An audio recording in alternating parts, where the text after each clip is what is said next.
검은 화면 위로 자막이 한 줄씩 떠오릅니다. 참교육 7화. 낙원고등학교의 교실 뒤편 소문으로만 돌던 불법 도박장이 실체를 드러냅니다.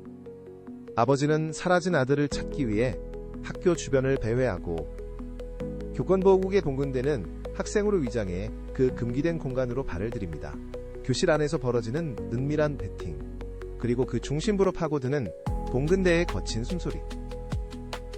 꼼꼼샘입니다. 7화 팩트체크를 시작하겠습니다. 드라마 속 낙원고는 화려한 잠입수사와 검거로 통쾌한 결말을 맺지만 과연 우리가 마주한 현실은 드라마처럼 명쾌할까요? 오늘 우리는 드라마라는 가상의 틀을 깨고 낙원고라는 공간 뒤에 숨겨진 실제 교권의 현주소를 낱낱이 파헤쳐 볼 것입니다. 봉근대가 잠입한 도박장의 실체, 그리고 그곳에서 벌어지는 일들을 지금부터 추적합니다. 드라마 속 봉근대는 조폭들의 은밀한 도박장을 찾아내 단숨에 제압합니다.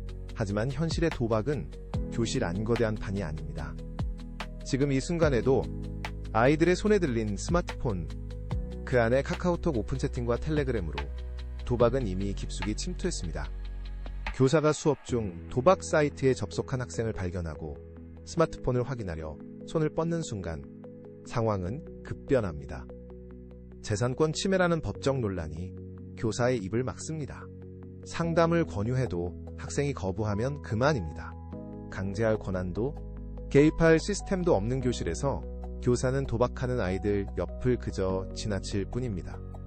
드라마는 봉근대의 검거로 통쾌하게 막을 내리지만 현실의 교사는 도박의 징후를 알아채고도 아무것도 할 수 없는 무력감과 마주합니다.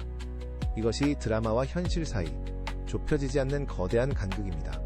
이제 시선을 돌려 드라마 속 또 다른 전쟁터, 교권보호국을 향한 황기태의 집요한 공세를 살펴봅시다. 화면 속 최강석은 쏟아지는 정치적 압박과 폐지 서류들 사이에서 온몸으로 버텨냅니다. 그는 굳게 닫힌 문을 등지고 서서 쏟아지는 비난을 정면으로 받아내며 교권보호국이라는 방패를 지켜내려 했습니다.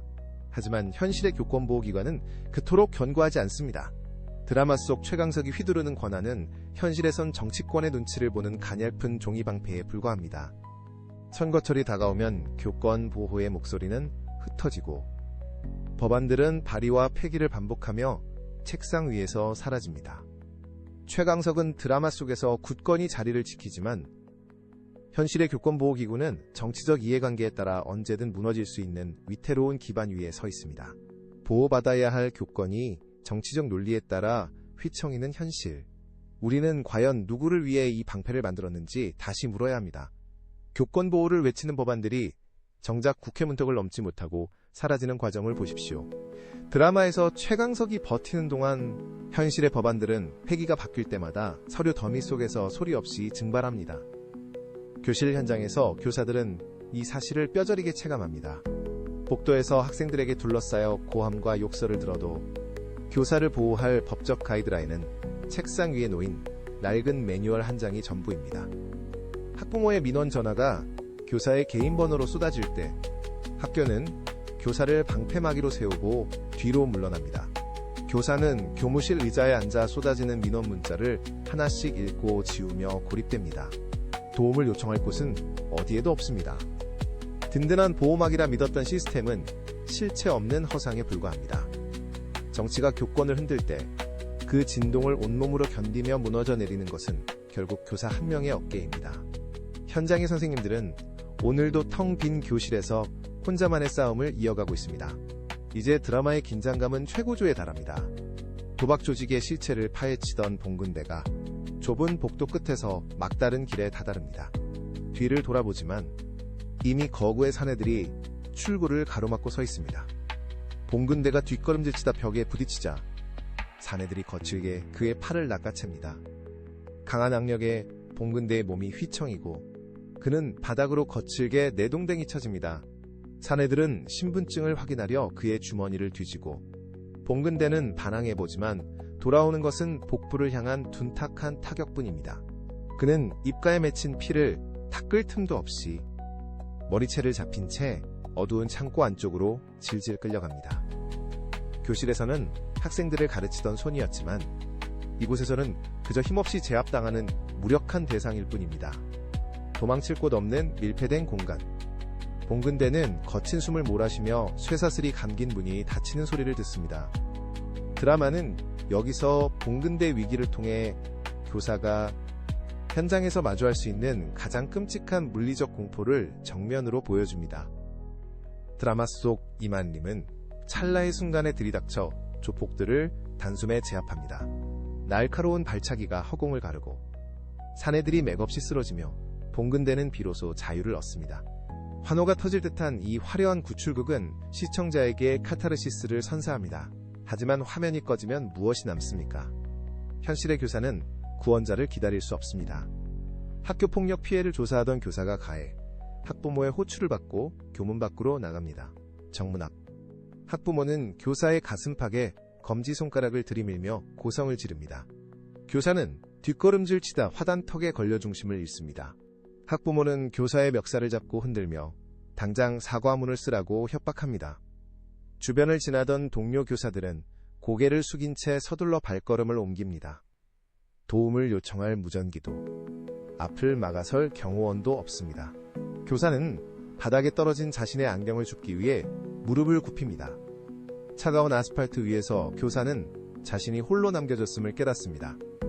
드라마는 영웅의 등장을 그리지만 현실의 교사는 오직 혼자서 그 압박을 온몸으로 받아내며 버티고 있을 뿐입니다. 교권보호국을 폐지하려는 세력의 목소리가 학교 담장을 넘어 교실까지 파고듭니다. 한쪽에서는 학생 인권의 이름으로 교사의 지도권을 묻고 다른 한쪽에서는 교권 강화라는 구호 아래 정쟁을 벌입니다.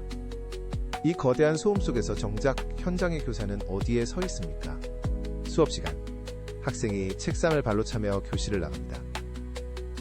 교사는 멈춰서서 그 뒷모습을 바라보지만 제지할 권한은 이미 법적 논쟁의 늪에 빠져 있습니다. 학부모는 민원 전화로 교사의 일상을 마비시키고 교사는 매일 아침 교문을 들어서며 스스로를 다독입니다. 방패가 되어야 할 시스템은 정치 논리에 따라 휘청거리고 교실의 문은 닫히지만 그 안에서 벌어지는 고립은 누구에게도 닿지 않습니다. 교사는 학생의 눈을 마주하며 가르침을 이어가려 하지만 등 뒤에는 언제 무너질지 모르는 불안만이 벽처럼 쌓여 있습니다. 드라마의 주인공은 정치 공세를 버텨내지만 현실의 교사는 홀로 교탁 앞에 서서 쏟아지는 비난을 온몸으로 견디고 있습니다. 보호받지 못하는 권리는 결국 교사라는 개인의 붕괴로 이어집니다. 당신이 보고 있는 교실은 평온한가요? 아니면 무너져가는 잔해위인가요? 드라마는 7화의 막을 내리며 봉근대의 활약으로 모든 문제를 일시에 해결합니다. 화면 속 낙원고의 도박장은 폐쇄되고 최강석은 정치 공세를 승리로 이끌며 교권보호국을 지켜냅니다. 하지만 텔레비전의 전원이 꺼지는 순간 우리가 마주하는 현실은 여전히 차갑게 굳어 있습니다. 드라마는 우리에게 달콤한 해결책을 건네지만 현실의 교사는 여전히 텅 빈 교실에서 혼자 짐을 쌉니다. 시스템은 멈췄고 보호자는 사라졌으며 오직 교사만이 그 붕괴의 잔해를 치우고 있습니다. 우리는 드라마의 결말에 박수를 보낼 게 아니라 지금 이 순간에도 교탁 앞에서 쓰러져가는 교사들의 등 뒤를 보아야 합니다. 선생님이 교실에서 바로 설 수 있어야 비로소 아이들이 건강하게 자랄 수 있는 토양이 만들어집니다. 교권은 누군가의 특권이 아니라 교육이라는 이름의 약속을 지키기 위한 최소한의 방패입니다. 이 방패가 깨지면 아이들이 설 자리도 사라집니다. 드라마는 픽션이지만 꼼꼼샘은 팩트입니다. 다음 8화 팩트체크에서 다시 뵙겠습니다. 고감 꼼꼼샘이었습니다. 아디오스.